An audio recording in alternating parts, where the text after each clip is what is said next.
Miami Chiefs have selected George Karlaftis. Big George! Here we go! I am so beyond excited that Josh Simmons getting a crack at left tackle.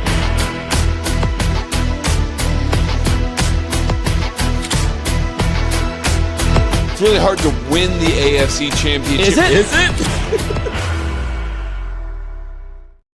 Welcome into a live edition of the KC Laboratory presented by Emprise Bank.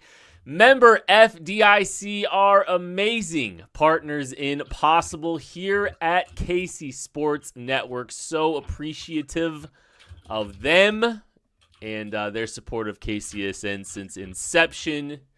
I am here with two beautiful pals, but just indulge me for a second. I do need to say something really quick. I got a very special 4.5-year-old watching right now. Hi, Jack. I love you. I think this is the first time he's actually watched, so I just wanted to say hi. He wanted to see Dad on TV. Hi, buddy. And hi, Cam. Hi, Bethany. Hello. Love you all. I love these two gentlemen. Profanity out now? Is this that was smart to put that at the top because so we just didn't start firing from the hip right away. We can wait till like 20 minutes in. Well, yeah, I was a little worried, but it did look like the offensive coordinator conversation was going to be a lot later in the show. So I felt like there was good buffer there. But, yeah, I am here with two wonderful people. Maddie Lane, Craig Stout. Matthew, how are we? Listen, I'm doing great, honestly. I've spent all day watching some sumo championship highlights of like a grand tournament going on in Japan. I have been filling all of the group chats with sumo videos and random thoughts about sumo wrestling. I think I don't actually know the technical terms. I know nothing about it, but I have been locked in to what is going on in the sumo world right now. That's how you know the Chiefs aren't in playoff football, but I'm having a fantastic time with it. And really, I'm having a great time staring at Craig in this awesome shirt. That shirt is how I know when Kent knew he had to put the disclaimer at the top, he saw that shirt and said, some crazy stuff's flying. Let me get this out there early. Craig's coming off of the top rope. Like we're going full frog splash today. I'm doing great. Spent a lot of time inside aircraft over the past week, so it's nice to be on the ground and talking football with my pals. And getting to watch an excellent weekend of football. Like, isn't there normally like a blowout of some kind that happens on Wild Card Weekend? I realized what the score of that Texans-Steeler was what game was, but like that just got out of hand right at the end. That was largely coast for most of it. Very competitive weekend of NFL football started by really good college football. Like, I mean, we were really treated with a lot last weekend. There's no way this weekend can live up to it, right? I'd be hard. I mean, and I do feel like it does kind of feel like these games that we're about to get, not all of them are going to be as close. Although, hey, look, we thought the Panthers didn't stand a chance. So, that's what I'm saying. Maybe there is a little bit of hope that some of these games are pretty good, but I'd love for that to be the case. Maddie said the same thing, like to open the Monday show. It was like, man, how blessed were we to watch all this football and also the Steelers, you know? hey, we had, and then Mike Tomlin walks away, just decides, hey, I'm done. Yeah, I'm good. Set with this organization. I'm good. Have you seen that field goal meme where it's like miss right, Harbaugh's gone, make, Harbaugh stays, miss left, Harbaugh's gone? Mm-hmm. I think we should rewrite it, and it's just like right, center, and left. They all just say both coaches are gone. I thought somebody replaced the middle with Mike Tomlin gone, just because oh, that's a good one too. Good one too. Just all coaches are gone. Everyone except Zach Taylor's alive in the AFC North. And arguably the guy that should have been fired 2 years ago. He should not be holding down that Bengals job anymore. But I also get it. You don't want to be out in these streets looking for a head coach right now. It's going to be there's going to be some barrel scraping happening at some of these positions, man. Whew. Let's be honest. Let's be honest, Craig. It's just because Mike Brown didn't want to be paying two coaches at the same time. No, that's absolutely what it was. It's completely because Mike Brown is too cheap, but he should have been gone 2 years ago. They didn't sell enough used flat screens a couple years ago at their garage sale to be able to afford. Not enough of the Ring of Honor were willing to come and buy tickets to come and watch games. That's what it was. Well, they'll give you a Motel 6 on the hotel discount. Yeah, they didn't save enough on those. The discount code didn't do enough. You know, they were. What if Mike Brown was getting a kickback on the discount code he was giving to his Ring of Honor? That would be. Love that. There's a non-zero chance with that organization. Good things. It's from embarrassing to savvy, honestly. I think it's the Cardinals that charge players for dinner at the facility. Yeah, the Cardinals. Yeah, that it was. too. That's just, dude. The Arizona Cardinals are just the desert Bengals. That is all they are. Without any success or a quarterback. So yeah. There's that. Appreciate everyone hanging out with us tonight, though. It is always great to be with my friends, and we will start this thing off as we do with every Craigisode. Even though the season's over, we're still making him do it. Ladies and gentlemen, 7 minutes with Craig Stout. Tucker Franklin, please hit that music. That's right. Yeah, 7 minutes with me. Off-season edition yet again here. I want to tip these two gentlemen for the Monday segment, kind of breaking down Andy Reid's comments that, in regards to a Sam McDowell question that was asked of him in a presser after the season here. Lots of good talk there, gentlemen. Yeah, absolutely. No, I support my pals. I listen to shows that I'm not on occasionally. I really enjoy this show when I'm not on it. No, it was a good segment there. I appreciated the way that we looked at that. It actually sent me down a little bit of a rabbit hole where I was looking for the last time that the Chiefs were in this scenario, the sorts of comments that Andy Reid was making, see if there was any correlation there. And it just brought me back to the Eric Bieniemy conversation again.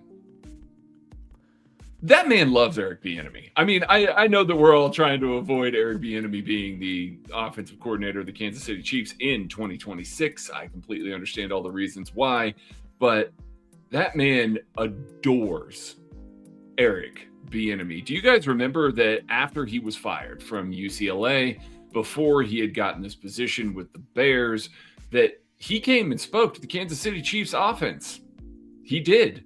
Before the Super Bowl, before the AFC Championship game, he was in the locker room with that offense when he wasn't a coach. He was just there, hanging out, talking with them.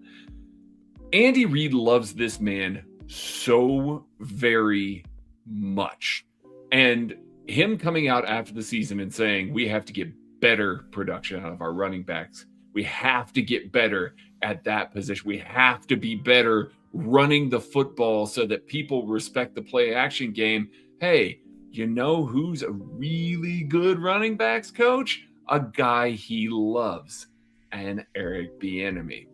I say all of this because you fine gentlemen covered all the reasons why you think that Eric Bieniemy may be the next offensive coordinator of the Kansas City Chiefs based on Andy's comments there. I really wanted to disprove that. That's why I went out looking for a quote. And I couldn't because I mean, 7 minutes is my time. Sometimes these things don't have a conclusion that we all are hoping for here. But yeah, it really was a situation where Andy went to bat. Andy stood up in front of all the owners, early in Eric Bieniemy's offensive coordinator tenure, and basically said, why the hell isn't this man a head coach? He has gone to bat more for Eric Bieniemy than he has for any other coach in his coaching tree, anybody else that he has ever had, which is why I fully believe that Andy Reid will find a spot for Eric Bieniemy on this coaching staff. But I don't think it's going to be the offensive coordinator position. I think maybe he's going to try and figure out an assistant head coach position. Who knows? Maybe they move on from Dave Tobe and we get to find out that one of those opens up. Maybe he can be running backs coach, run game coordinator, assistant head coach alongside a Zach Robinson, who may be out of a job coming from Atlanta, or, maybe a Shieldhaas that's coming out of Los Angeles, although it sounds like he's going to get a head coaching job in this cycle, especially with so many positions open. I think that this is the way that Andy Reid can look at the entire tenure of this and say, I've got guys I like. I've got guys that I want to be a part of this team, and I can figure out a way to add somebody else while still having this position open over here. Andy Reid loves Eric Bieniemy so much that I fully believe that he would be willing to do that. But the capper on this is Andy Reid also knows that Eric Bieniemy's not getting a head coaching job coming off of an offensive coordinator stint with the Kansas City Chiefs. He figured that out already. He tried. It's not happening again.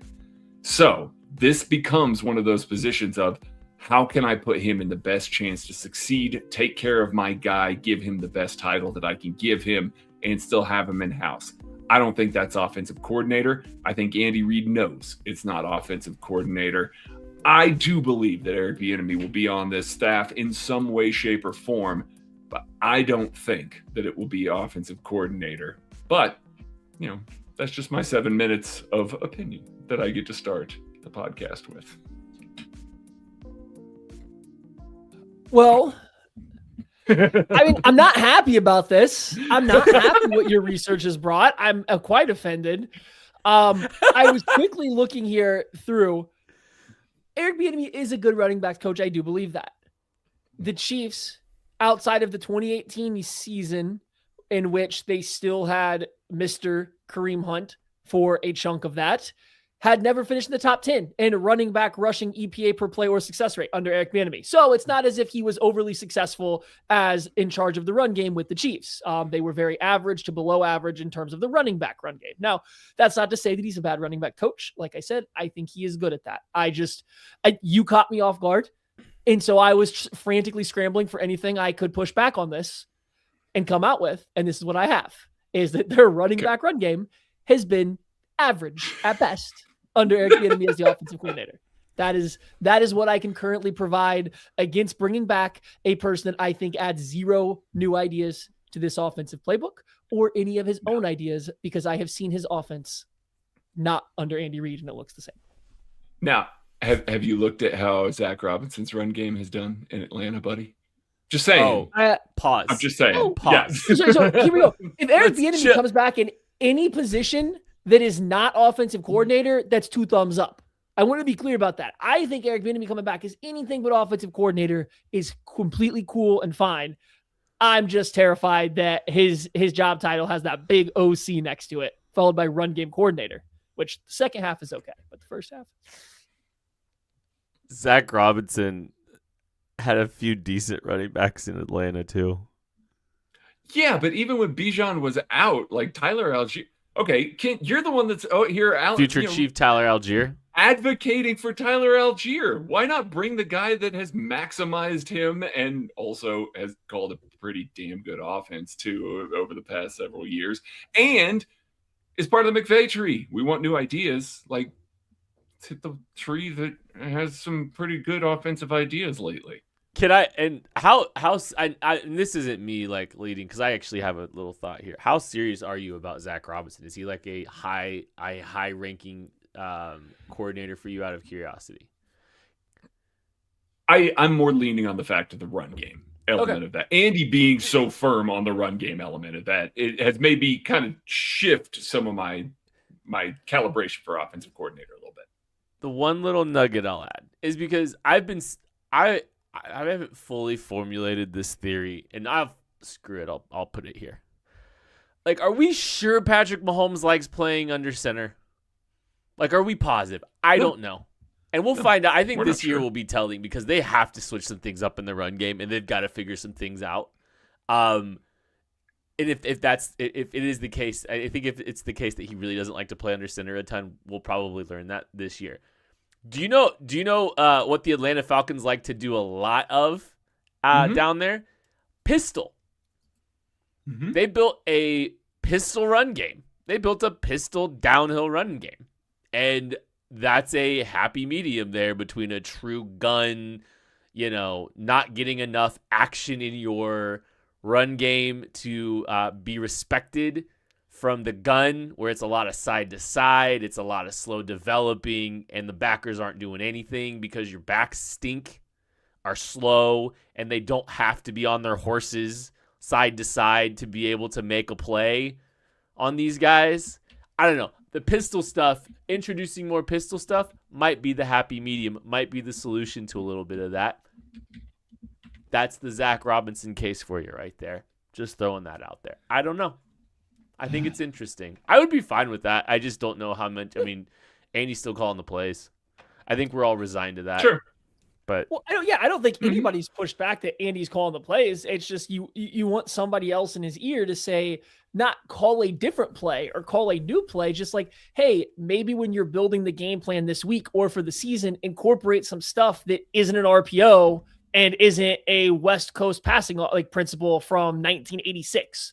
Like, I think that's what we're asking for. And it feels like he's really hesitant to do those things and would rather build his entire Cheesecake Factory menu out of the RPOs, like 3 run plays, and everything else is just a version of mesh or flood.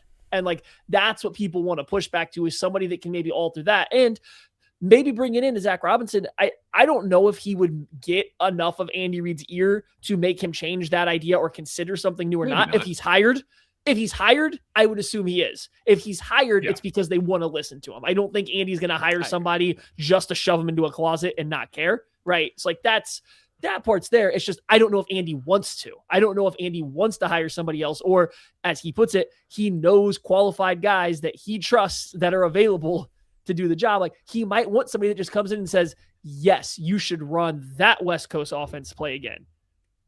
And again, what if the qualified guys are in other roles? What if it's not just the offensive coordinator position? That's kind of the thread that I'm pulling at a little bit here. Eric Bieniemy. What's Dylan McCullough up to? I mean, right. There's lots of guys like that. Where do we see him recently? But I think he's still is he in college still? Yeah. But I mean, we talked about Greg Lewis before bringing him. No, he's with the Raiders. Again, he's with the Raiders. Oh, Dylan McCullough. The Raiders. Okay, gotcha. But he was with the Notre Dame. He was with the Fighting Irish. So okay. I think he left Notre Dame last year. I think he was his first year back in the league again. Hates Jeremiah Love. Can't come to the Kansas City Chiefs.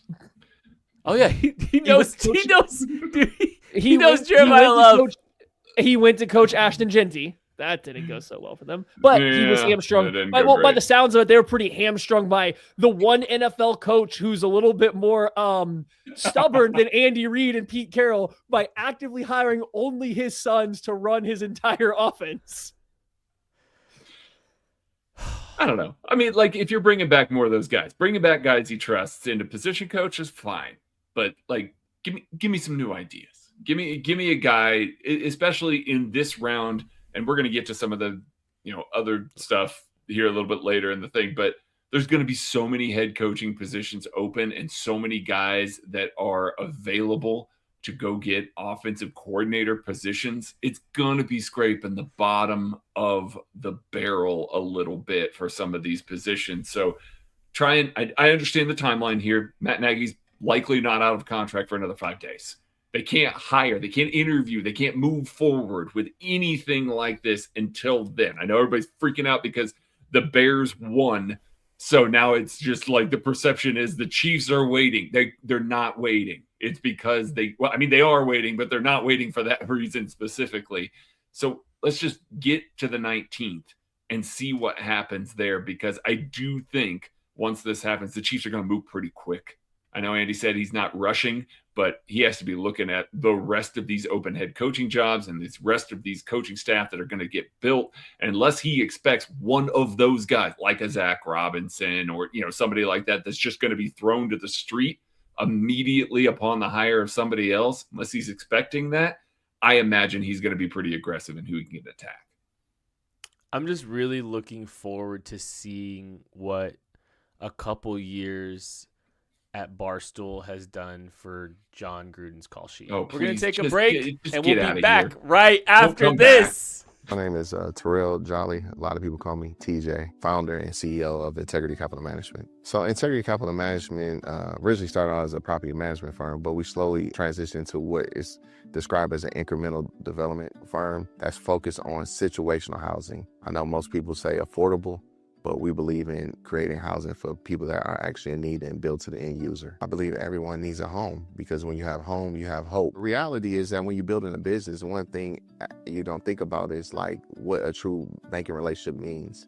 And, I had the honor and privilege of meeting Debbie early on in my career when I was just trying to get going. And as a small business, it's really challenging at times because people don't understand the concept or not believe the longevity because you're just getting started. But Debbie was willing to take a chance on me, be patient with me. I almost look at it like a grassroots initiative. She's seen and believe what I'm about. Anybody that's really true about their business and want to get some things done, I would definitely trust hands down Emprise because Deb's team, along with Aaron and Jackie and all the amazing people that work behind the scenes, even from the treasury side, I would say, hey, give them an opportunity because you won't be disappointed and you will actually be in hands that actually somebody care and that will see you from start to finish.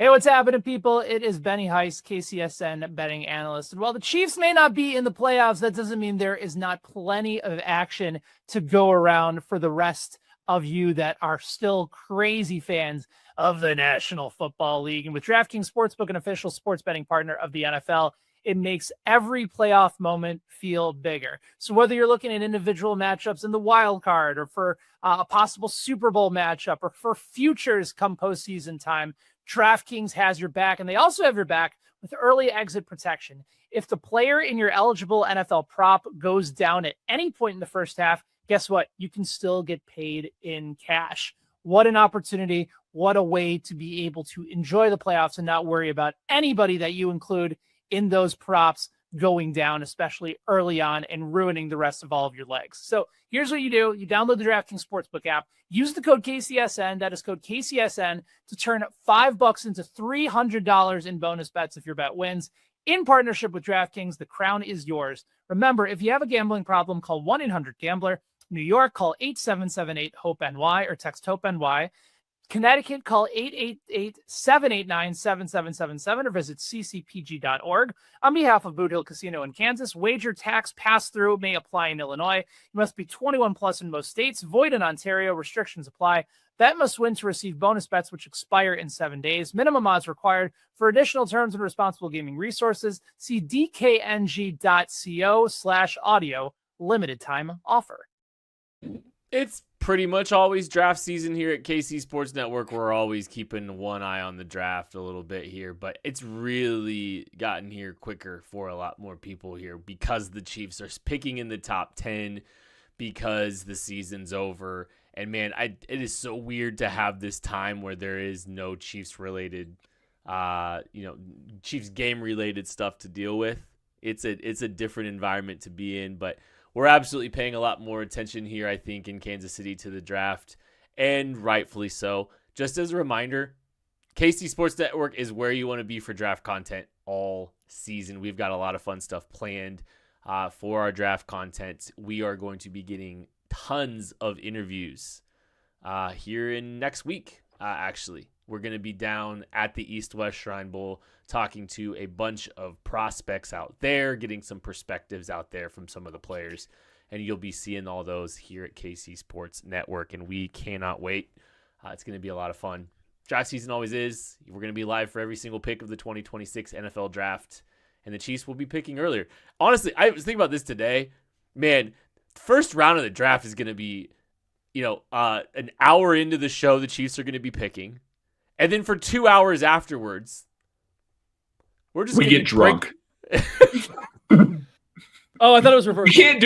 We can't do it beforehand because the Chiefs are picking 30 seconds, so we gotta wait, and then Maybe we do our barrel pick live in the second half of round 1. How about that? Has not stopped you before. But I think it'll be different, right? It will be a little bit different this year because the Chiefs aren't picking at the end of the round. Everything's just different. But there was a big piece of news that came out as it pertains to how it affects the Kansas City Chiefs and their draft positioning. The presumed second pick in the NFL draft for this season, Dante Moore, the quarterback out of Oregon, is returning to Oregon on a large NIL deal, go back and try to run it back and win a national championship with the Oregon Ducks.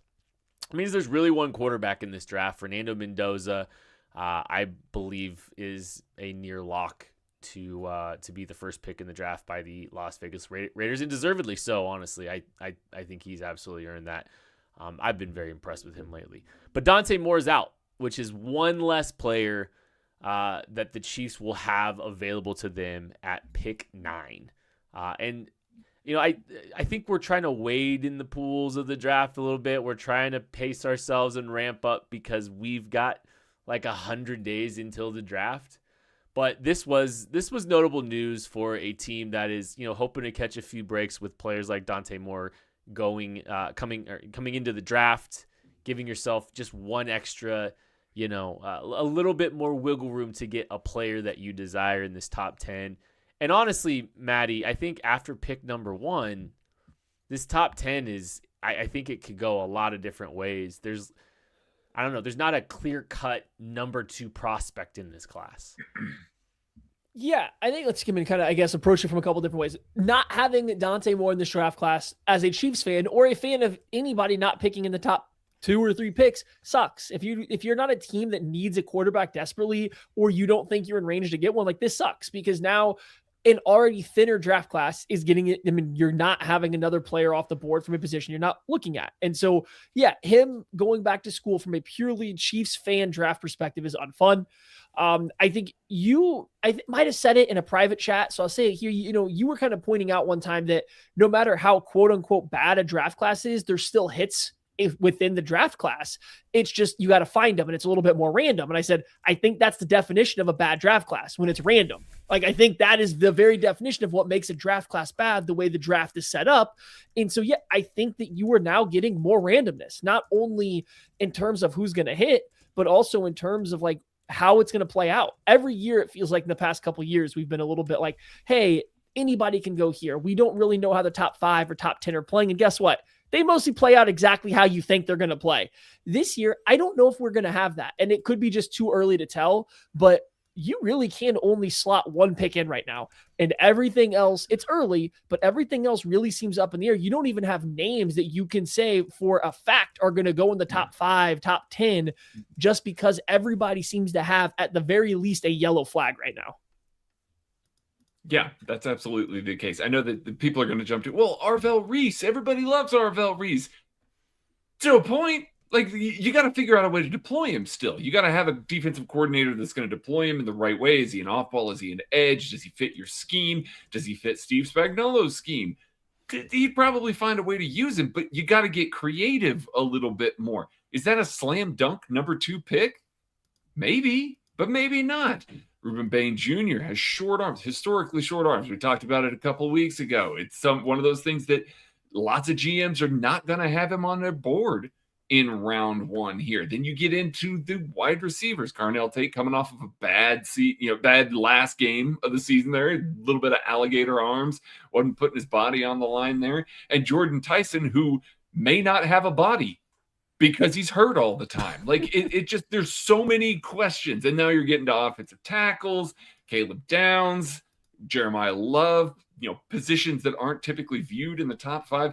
This hurts a little bit by Dante Moore not going out, because it's not like Ty Simpson is going to impress so many people that he's going to elevate himself into the top 10. It's not going to happen. Does this mean that he's going to the Pittsburgh Steelers later in the draft? Maybe. Now, I mean, that may be the spot that he ends up going, but he's not going to be an automatic top 10 pick now. And yeah, I like that we allude to the fact that it seems kind of random at times, or it seems like, well, it could be any one of these guys. There's consensus about those guys. A lot of times we're saying, like, hey, this guy is awesome and he's going to make it to pick 8 because these other teams just don't need a guy like that. They're set at these positions. It's a slam dunk top 10 pick.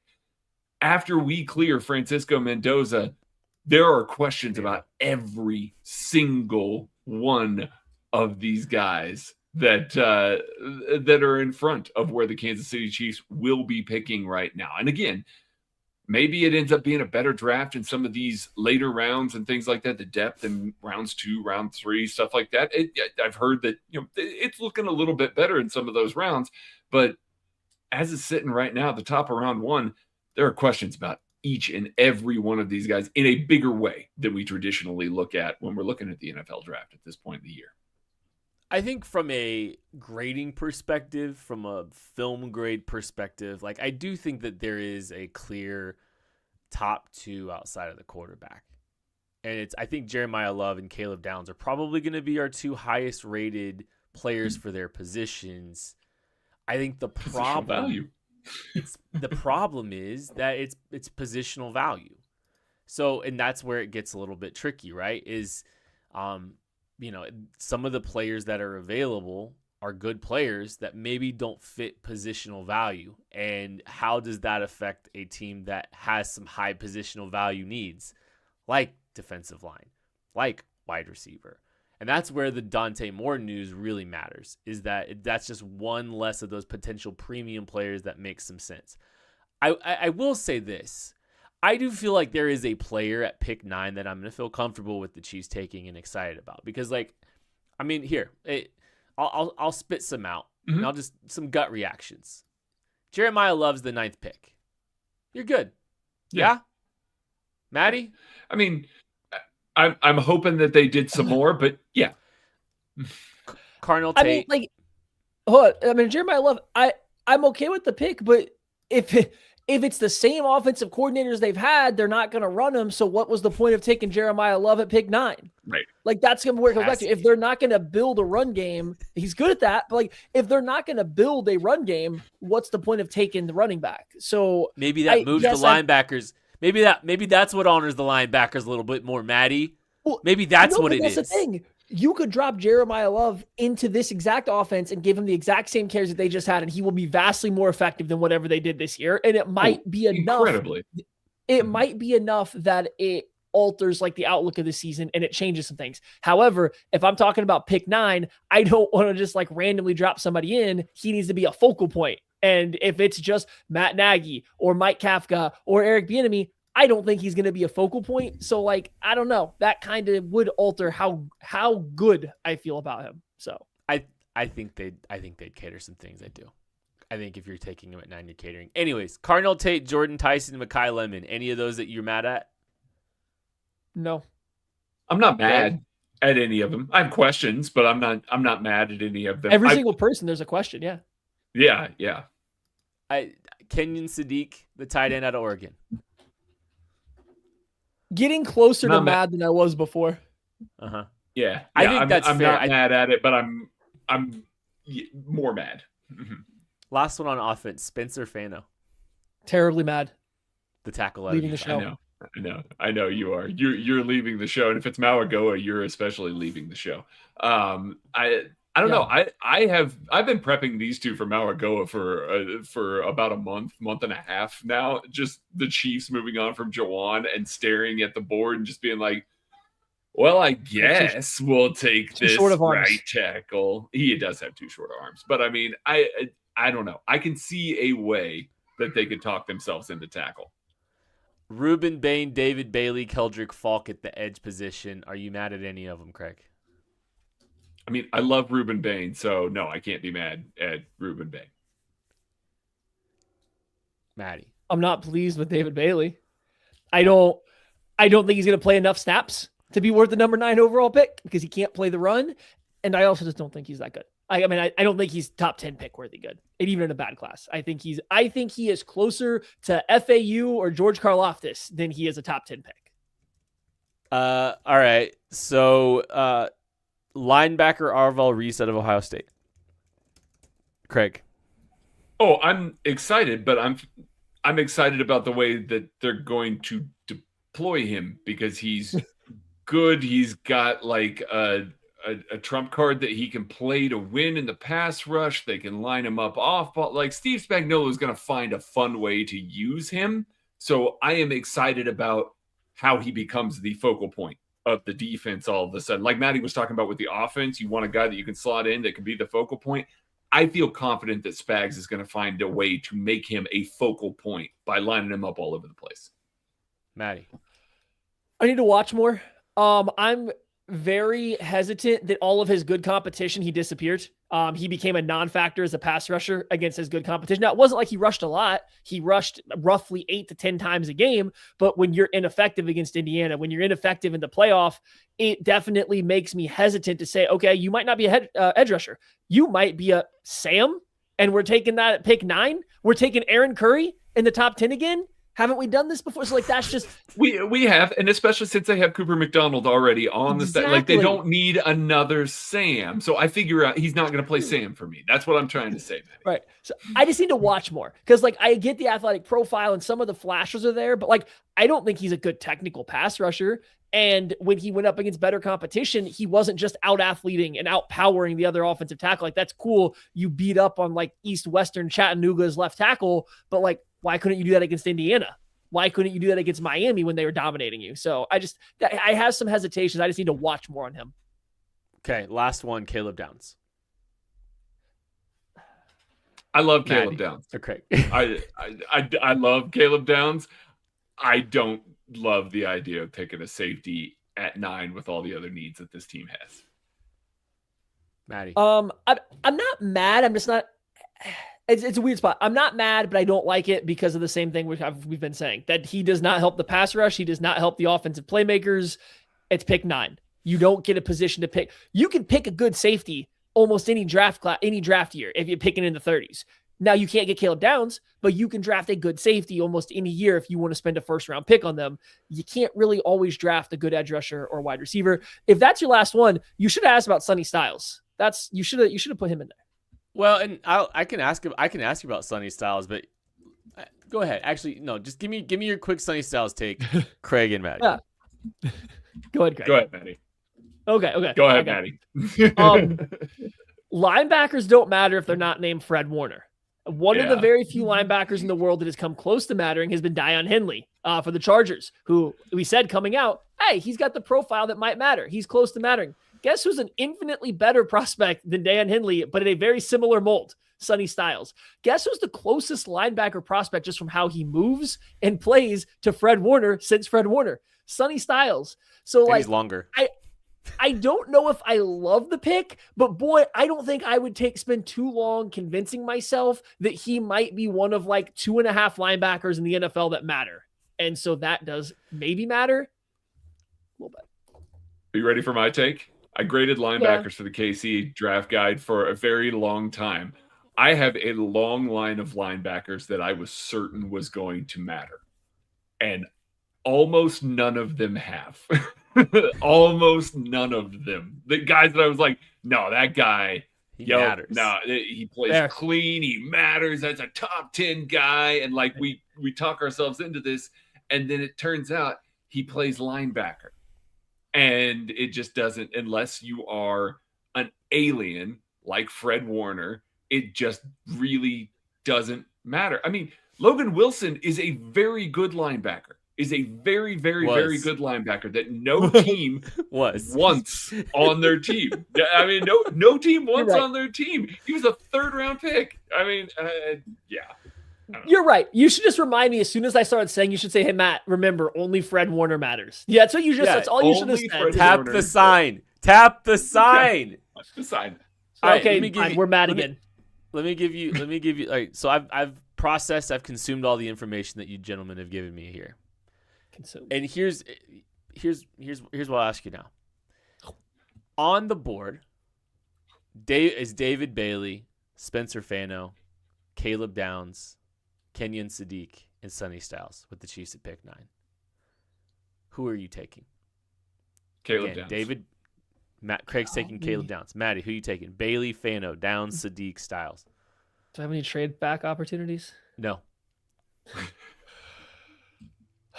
No, Tap the Clark is sign. making Tap you the stay sign. because it's been a long time since he's picked in the top 10, Maddie. Clark is making you stay. You can't trade back.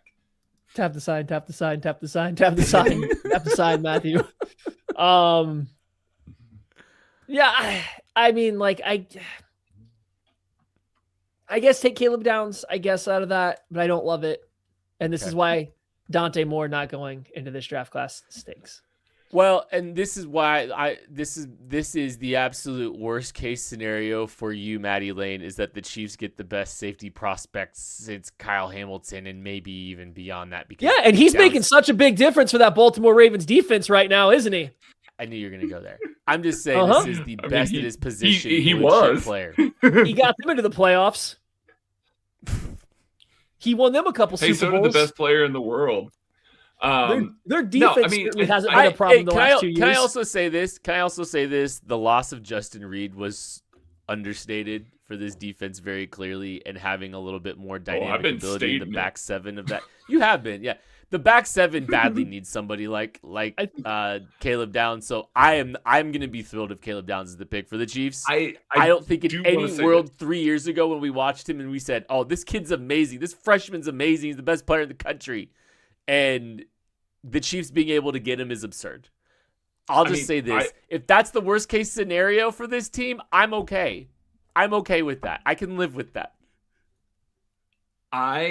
When I was listening to Monday's show, because I'm a good friend, I just want to really hammer that home, Kent. Not specifically Kent, but anybody who's on this, Kent. What are you talking about? Anyway, when I was listening to Monday's show, it was brought up as like, look at the defensive line. It was a great point. A lot of defensive lines around here that are in the playoffs are bad. Maddie, you brought up the Patriots. Who do the Patriots have in their secondary? They got a whole bunch of dudes in their secondary. Give me another dude. Give me somebody that's that level of good that I can trust to be an anchor in the secondary with this defensive line. That's how they get home. That's how they're able to play good defense, is because they're able to pair a subpar, maybe not subpar, maybe a league average, defensive line from an on paper perspective. Mm-hmm. Certainly they play well and all of that, with a very good secondary. Start building up the secondary then. I wish there was a corner here for me to take, if I'm being honest. I would sprint to the podium for a good corner. It's just not one worth taking here at this point. Yeah, there's a couple close, but that's the trade back territory. And I'd rather take the guys we talked about than Mansour Delane or Jermod McCoy, although Jermod went to White House, Texas, so. Before we move on to the draft talk, I just want to get something else. I mean, we could obviously do this exercise again later as we watch a little bit more of these people and stuff like that. Because I get what Craig's saying here with Downs. I don't think there's a lot of teams that are centering their coverage right now around safeties. I mean, it's the Ravens, and even the Ravens are spending a lot of capital and money on corner too, right? It's like they're still not just getting by at corner. So if there's a corner, I would be very open to the conversation of a corner. It's just safety gives me hesitation. But Ty Simpson's coming out in this draft. He was offered a lot of money. He openly said how much money, and the teams that were offering him money to come back to college. And he said, no, thanks. I'm going to the draft. Do you think it's just because he's a coach's kid that was all about Bama and now he's ready? He's 23. He's ready to get in the draft. Or do you think there's a team that he's maybe not talking to a team, but talk to somebody with a team that has said, hey, buddy, we got you in round one. Don't worry about trying to improve your draft stock next year because we have you in round one. You're not getting below us if you're here. Pittsburgh Steelers picked 21st. I mean, they don't have anybody. Do you think they want to sign Aaron Rodgers to another 45? I mean, well, okay. So if it's the Steelers, but if it's the Steelers, is that early enough for you to not go back and go to Miami, who's coming off of a national title run? I thought you asked who it was the floor. I thought you were saying where was his floor. I think that's I am. So I am. Yeah. So okay, but let me poke a hole in that theory, because I think do you think the New York Jets are telling them that they're going to take him second? God, I don't think so. I hope. I don't think so. The Arizona Cardinals don't have a coach. The New York Giants have a quarterback. Cleveland does not have a coach. that's all the positions that, I mean, Washington, New Orleans have their quarterback. So well, I didn't say ahead of the Chiefs. That was where I was going to go next. But like, even if it wasn't ahead of the Chiefs, maybe it was before a coaching staff got fired too. Who knows? But like, what if? Hear me out. What if somebody that works for the Rams was like, "Hey, Ty, we're going to have the Falcons pick." Now, this doesn't help the Chiefs. It's just this is semi-related because we're talking about quarterbacks. What if somebody for the Rams was like, "Hey, we think you'd be great behind Stafford for a year," and then could take over? It would be really cool if, while we have a chance to snag you because we have 2 first-round picks right now, you were coming out in this draft. Now, maybe it's later in the draft, maybe it's early. I don't know. It's just that hit my mind when I saw his quotes about him turning down a significant college contract to not go back and try to play better down the stretch. He also played through like 800 injuries. It does sound like, now maybe that's excuse making, but it did sound like I thought he played through a lot of injuries down the back half of the year. And so you just think he would want to go back and improve his draft stock, and he said, "Nah, I'd rather come out." If you've got enough round 1 teams interested in you, that's a lot of guaranteed money. I know what maybe he was told round 1 was huge. Maybe the committee told him round 1 too. Yep. Well, and if you're watching early tape, I know. It was awesome. I loved the early tape. Loved it.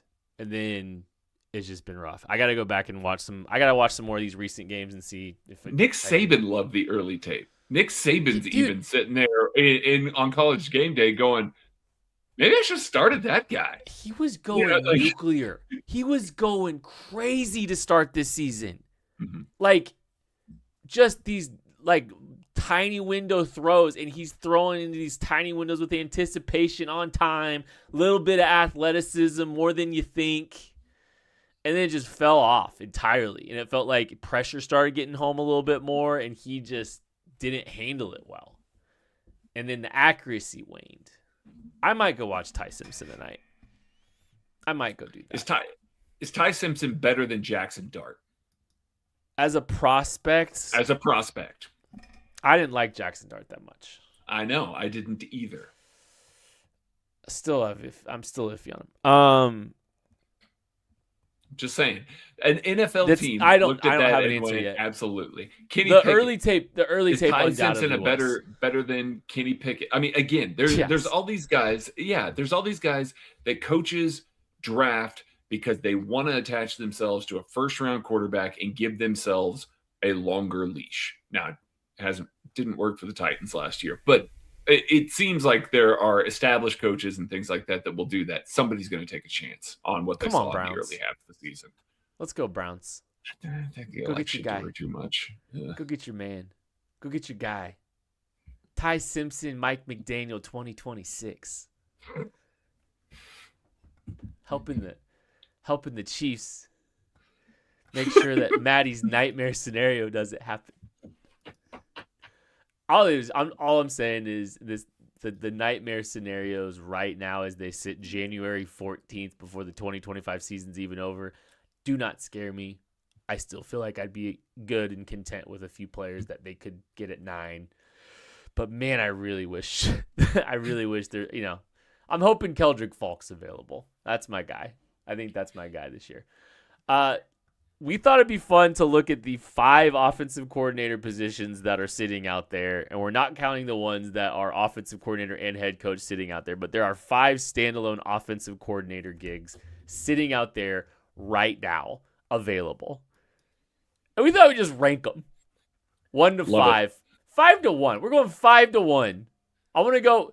Here's the 5. It's the Bucks, the Chargers, the Chiefs, the Eagles, and the Lions. Those are the 5 offensive coordinator positions sitting out there. That Chiefs job isn't open yet. What you talking about? That Chiefs job isn't open yet. Oh, I'm sorry. That's a wildly good collection of offensive coordinating gigs that's open. Kind of is. Kind of nuts. Well, and 9 head coaching positions. Yeah, that will certainly come with their own offensive coordinators. Yeah, I know, it's just but wild. Not all of them are good. But those are all good. Right. So all good. We're gonna count the Chiefs in this. If you heard Alex Smith's conversation, like he's hinting that he's hearing the exact same thing that Nagy's done. And by the way, I think I saw some people, like, there's some odds out there that say Matt Nagy's the favorite right now to be the Tennessee Titans head coach, which you're talking about, like, hey, like Pickens are slim. Mid That stays might mid. be where Matt Nagy falls. That might be. I mean, look at the pool of. I mean, Jason Garrett's getting interviews, guys. It's kind of funny. You're condoning for John Gruden to re-enter the league. That's how bad this is. I am not condoning, but I am leaning into the Full bit. condoning. Full condoning. I'm just saying, you never know what kind of influence Barstool had on him in his play calling, and some of the, what is he, opening up all those boxes of team merch has probably really changed him. But anyways, Bucks, Chargers, Chiefs, Eagles, Lions. What is the worst job of the Bucks, Chargers, Chiefs, Eagles, and Lions? Do we want to try to come to consensus, or do we just want to debate them all together? Well, let's see what happens. All right. Come to a consensus. Maddie, your opinion on the worst of those 5 jobs, offensive coordinator gigs? This is easy. It's Philly. 1, you have to It work is. with Sirianni. 2, you have to work with Jalen Hurts. 3, the wide receivers hate your head coach and they don't want to be there. 4, everyone's coming. Everyone's on the downside of their career. Lane Johnson might not be as good anymore. Mariota at left tackle's kind of like creeping over the edge a little bit. Like, he's not as good as he once was. Saquon Barkley clearly wasn't as effective. He's also almost 30. They're done with Dallas. Like, that team needs an entire reboot. You have to deal with Sirianni, who does like to meddle with the offense from time to time. You have a limited quarterback, and their cap situation isn't great because they've pushed all their money down into a couple years. So, you don't know what the turnover is going to look like. I think Philly's easily the worst of that group.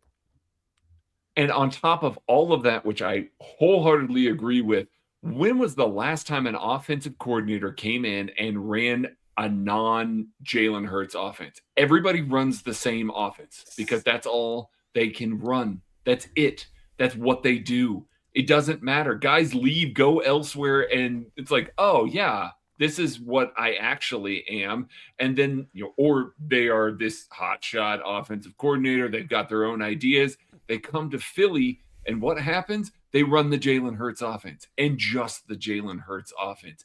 It sucks to be in Philly right now. There's unequivocally, that is the worst of this group. And I would rank them easily bottom 3rd in the NFL for offensive coordinator positions. Easily, just because there's no upside whatsoever there. And Sirianni. Cannot emphasize Nick Sirianni enough. Number 4. So we've got the Bucks, Chargers, Chiefs, and Lions left. Craig, where do you think number 4 is on this? I'm gonna go Bucks, just barely at number 4 here. Again, Baker Mayfield started the season hot, but that was just fool's gold there. Your offensive weapons, other than Emeka, who has been great this year, are getting much older here. The offensive line is banged up a lot. And there just doesn't seem to be a lot of stability in Tampa Bay right now. Yeah, they have won the NFC South a couple of years, but them missing this year is just, it kind of portends doom a little bit there. There's not a ton of security in this job. And while I think that you'd have free reign and Baker's going to run whatever the hell you want him to run, but sometimes to his detriment, I do think that this is not a job that has a lot of long-term success attached to it as an offensive coordinator. What about you? Well, there's a part of me that wants to put the Chiefs at 4. And here's why. Okay. Here's why. The Lions, the Chargers, the Bucks, the remaining 3 teams, the offensive coordinator is going to have offensive autonomy. They're going to have the ability to call plays. They're going to have less cooks in the kitchen, and they're going to have less influence. So if I'm looking at from a, the attractiveness of these offensive coordinator gigs, we're talking about being Andy's 5th puppet. That's not respectful to all these guys. Andy's coordinator that doesn't get to call the plays. And does that kill the attractiveness of this gig a little bit for some of these guys? And so I'm tempted to at least throw the Chiefs here just ahead of the Eagles still. because again, cannot emphasize this enough. Nick Sirianni. But there's just a part of me that's trying to figure out where to stack getting to coach Patrick Mahomes without actually getting to be the one that picks the plays. You get to relay the plays to the quarterback, as Andy Reid had to eloquently explain when he was trying to get Eric Bieniemy a head coaching gig. But I don't know, man. I could see it anywhere. You could convince me of a lot of things. I just want to throw that out there. This is the last of the every other play caller is going to get some autonomy here. Kent would rather coach Baker Mayfield, Jared Goff, and Justin Herbert than Patrick Mahomes. That's what I just heard right there. Let me break the tie real quick. We're going to put the Tampa Bay Buccaneers at 4 here. They were also 4th for me.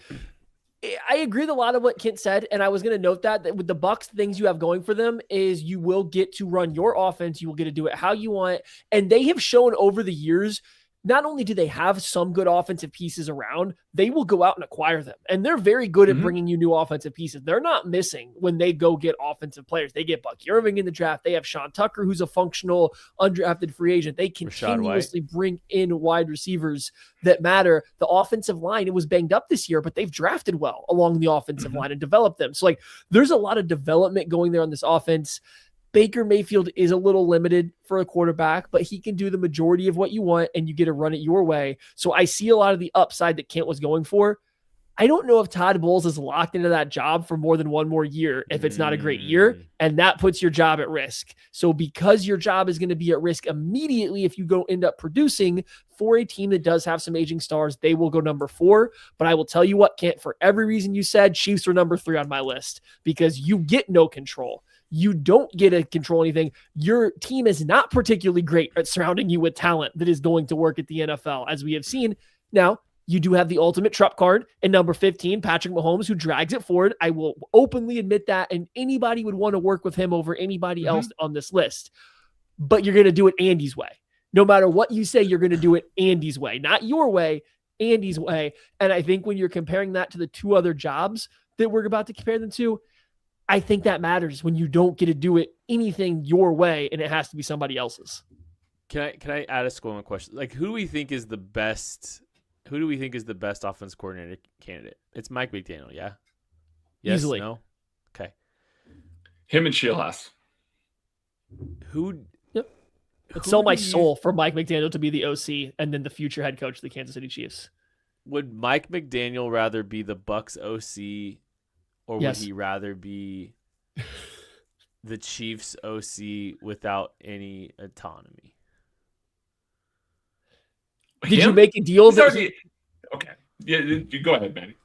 Did you make a deal that he gets to be the head coach in 2 years if Andy calls it or not? If you can work that up, he might take the Chiefs. That would be the only way I think you could get somebody of his caliber to want to come take the Chiefs job. If this is being presented as a reinvent yourself, learn something new, and then go get another job, then I think he would take the Bucs because he could have one good year there and he's getting a head coaching job. One good year as an OC in Kansas City doesn't do that. So I just think it would have to be there'd have to be a carrot at the end of the string for him to choose the Chiefs.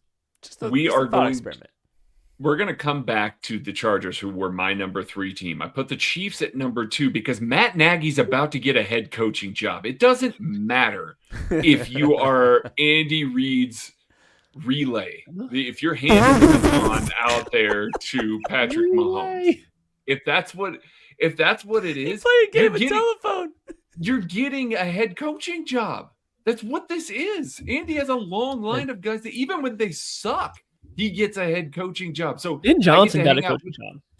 Yeah. I get to hang out with Patrick Mahomes.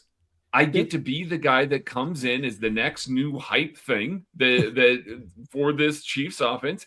It will be better next year because they're going to change some stuff, even regardless of how doom and gloom we may be about all of this. You're going to change some stuff.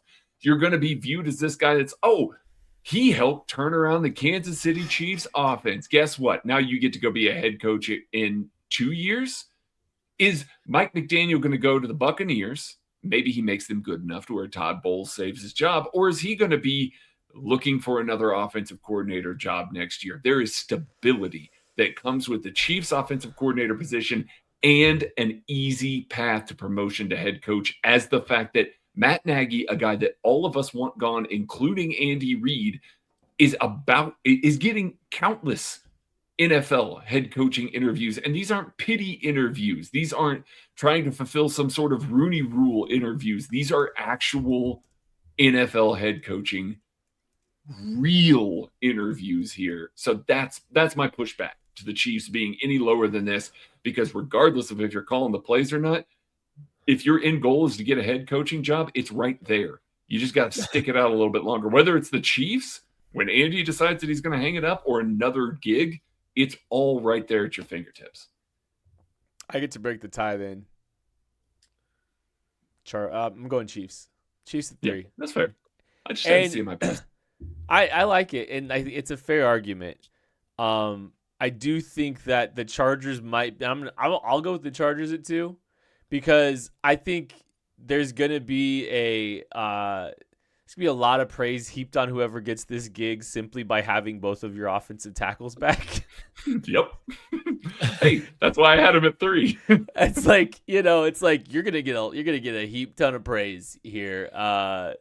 Look at what Frank Smith's done to this team, and they've established a run identity, and they've really done a good job accentuating Justin Herbert's strengths and played to the skill players and all this stuff. What a great job Frank Smith is doing out in Los Angeles.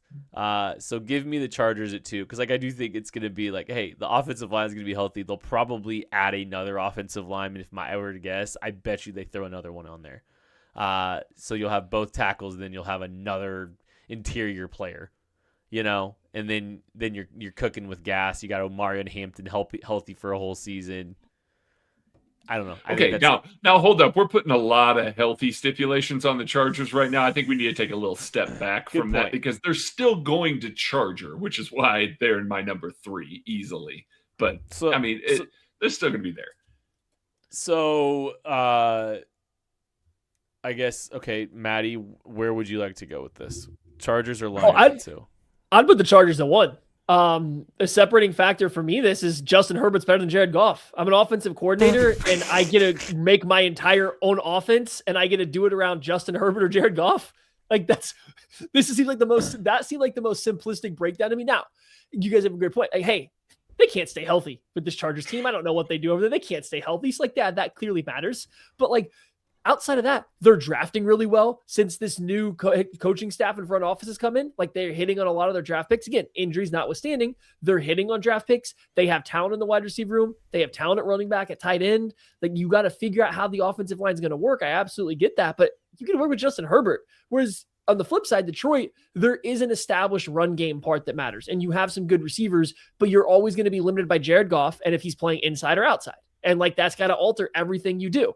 And so they're close to me, but I ultimately came down to, would I rather coach Justin Herbert or Jared Goff? And I landed on Justin Herbert pretty quickly.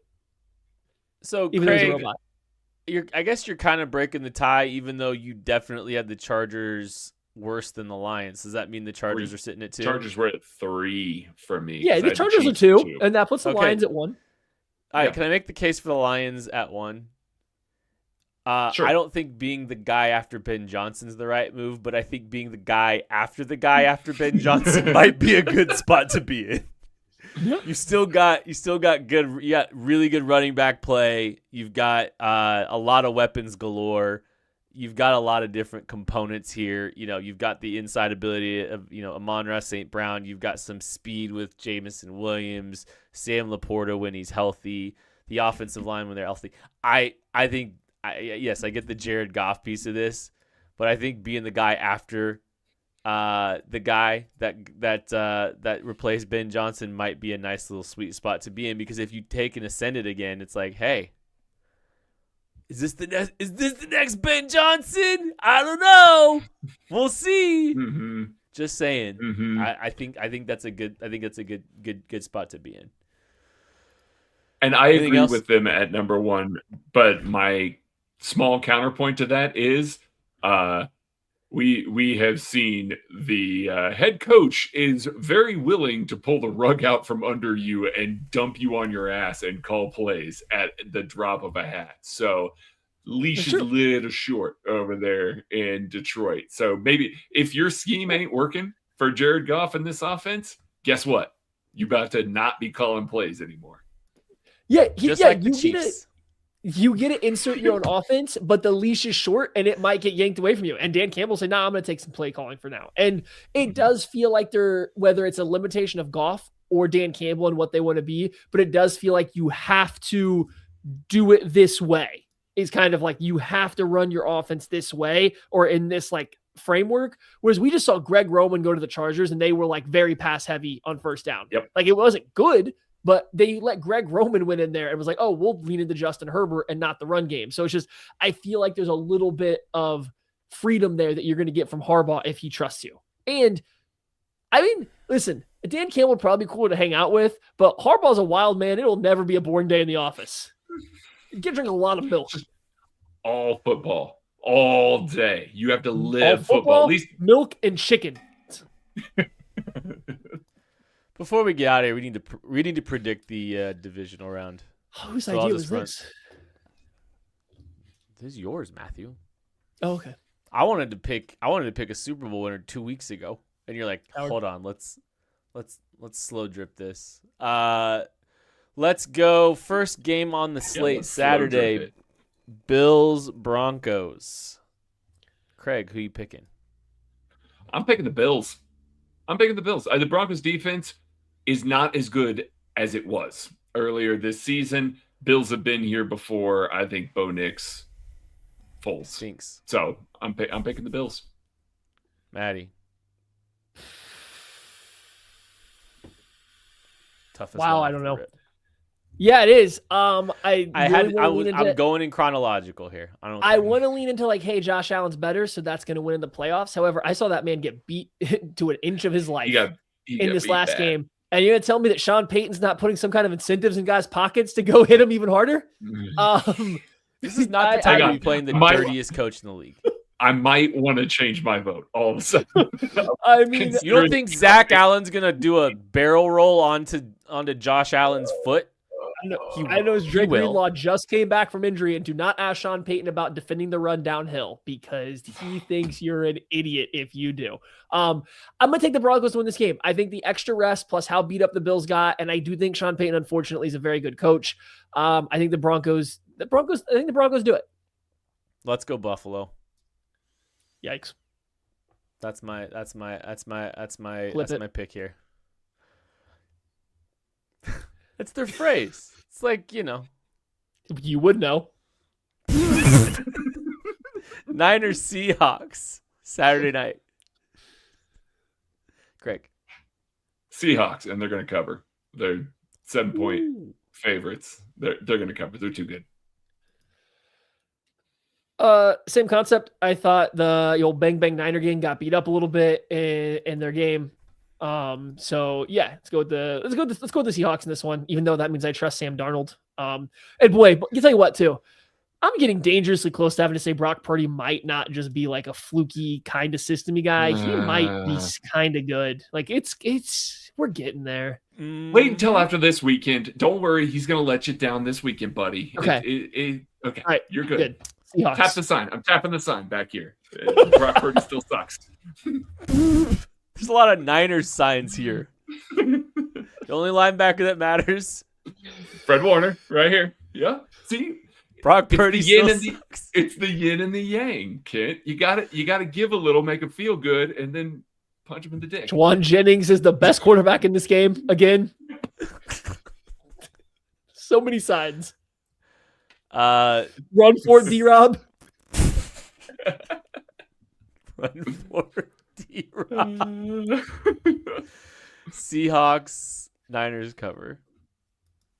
Yeah. The Seahawks and the Niners cover, buddy? What, the Seahawks win, the Niners cover +7. Oh, okay. Gotcha. Texans, Patriots, Sunday, 2:00. Craig. Texans.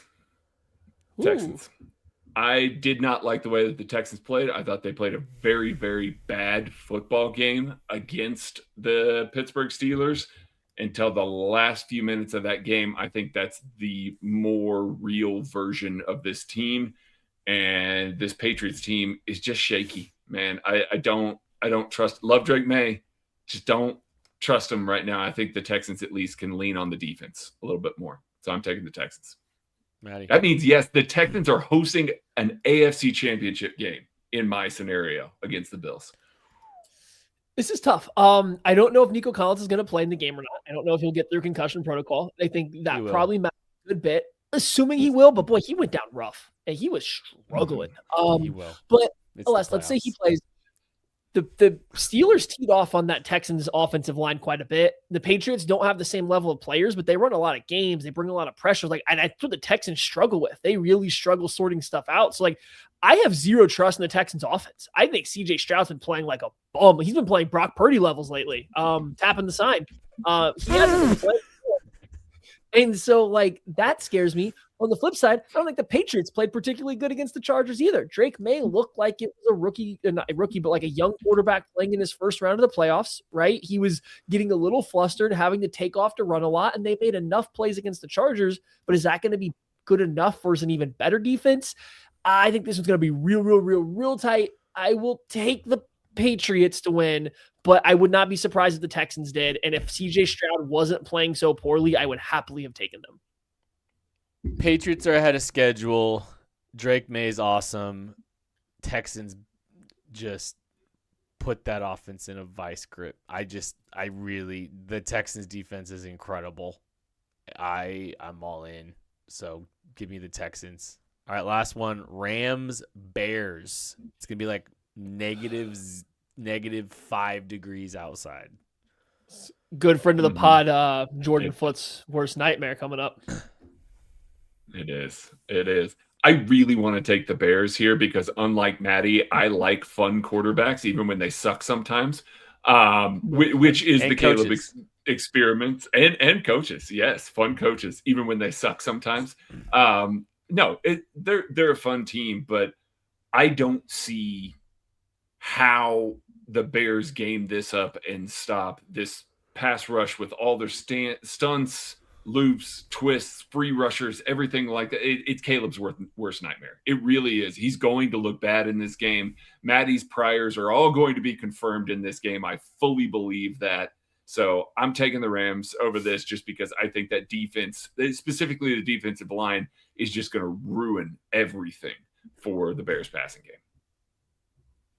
Matthew. The Bears. I think the Bears are going to win it. I think the Bears are going to pull it off. What? Yeah. I don't know, man. You know what? I'm wrong. struggling It's with the this Rams. from you. I'm yeah, wrong. I love it. The Rams are winning. I'm wrong. I wanted to be different than Craig here, and I just like the Bears, and I was like, the hype's fun, the story's fun, but then I was like trying to put into words how they were going to beat the Rams, and I had nothing. I had absolutely nothing for how they were going to beat the Rams. So no, give me the Rams. I watched Jordan Love run up and down the field on this Bears defense until the final drive. I have no doubt that Matt Stafford and this Rams offense can do the same. Defensively, it might not be great the majority of the time. They're going to try to confuse Caleb. He'll hold the ball for 500 minutes like he does. He'll make 5 terrible plays, but then one cool play, and that's all anybody will talk about. But if they don't win, maybe people will actually talk about all the trash that he put out there on the field beforehand because they finally lose the game. Go Rams. That cool play, though. That cool play is going to be so cool, Maddie. I mean, for being a guy that likes, vibe watching as much as you do. Who am I kidding? You don't like vibe watching at all. So I completely get why you hit Caleb Williams. Not on my quarterbacks. I think I'm big on vibes on every position but the quarterback. I want my quarterback to not be an idiot. I want my quarterback not to be dumb. And yet you hate Jared Goff. Explain. I don't hate Jared Goff. I just think he's limited. Hold on. Jared Goff makes a lot of dumb plays. He's just slow. And he doesn't know where the sun rises and sets. So maybe a bad example by you, actually. I forgot about that. Give me the Rams. I don't know. I want the Bears. I think I'm picking the Rams. Actually, I don't. I want I want these teams to play for the right to go to the Super Bowl. That's what I want. No, the Seahawks are better. They're more fun. Kent hates defense. Yeah. That's why the Chiefs should draft Jeremiah Love. That's going to do it for this episode of the KC Laboratory. Thank you all so much for listening, watching, supporting. We love you. Oh, We man. appreciate you. We'll catch you later. Fuck Nick Sirianni. Go Rams. Yeah, that's true. But go